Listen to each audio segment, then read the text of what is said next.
today's brief, I will focus on a few key takes on the coal market.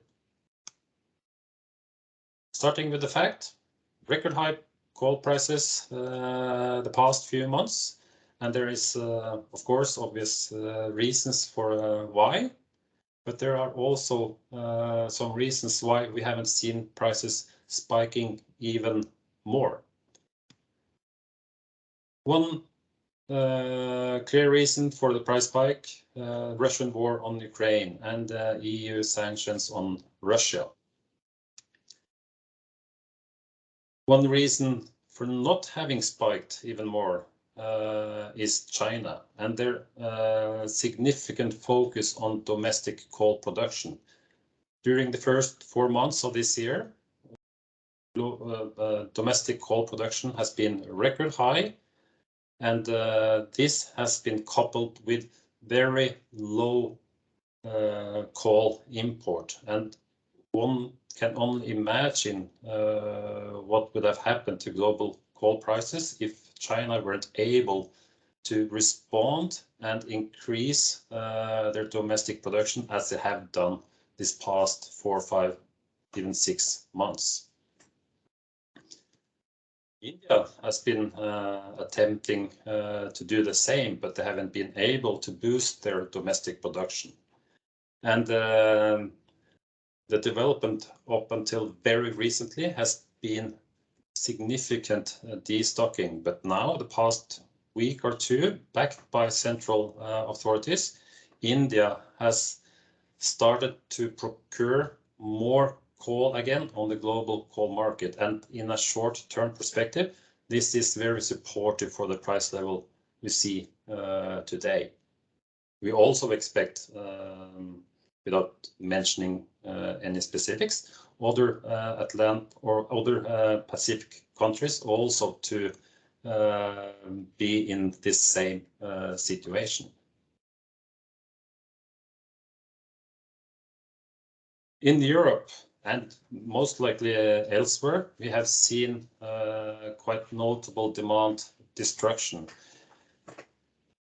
Steel industry reports year-on-year downturn in production up until April this year, and we expect to see the same in for instance, sectors like cement.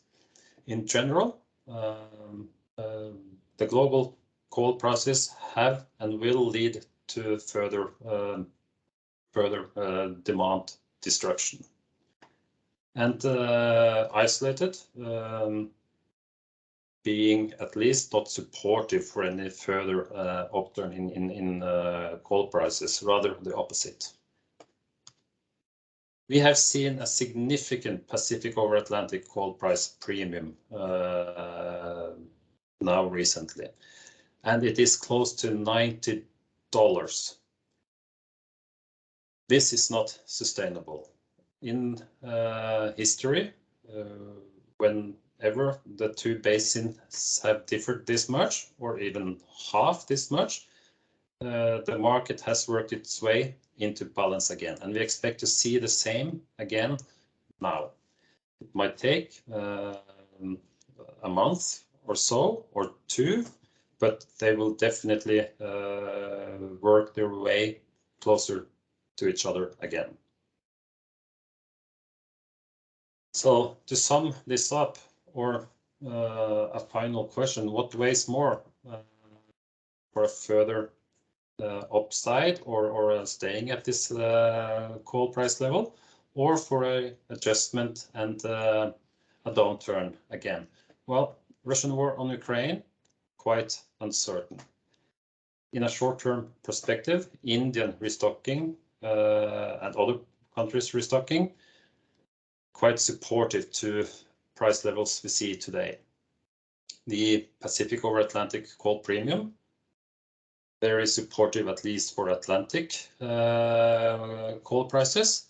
And finally, in power and heat sector, we have seen gas prices at rather high levels, and generation cost of gas versus coal has been very high, and this supports coal burn throughout and also supports price levels as they are today. At the other side, China's response to the global coal prices is at least not supported for a further upturn. The big question is whether China will be able to meet, presumably, an increase in economic activity past this last COVID restriction with increase in domestic coal production. If they're able to, we don't see any further upside in global coal prices. And this is also backed by the fact that we have seen and will see further demand destructions at these price levels. And finally, also these price levels, they will, if they sustain, they will attract idled coal production throughout all regions. And we expect, in fact, US and Colombia, South Africa, and other regions to really strive for increasing their coal production and bring the coal out on the very high priced global market. Will prices above $300 sustain? Not very likely.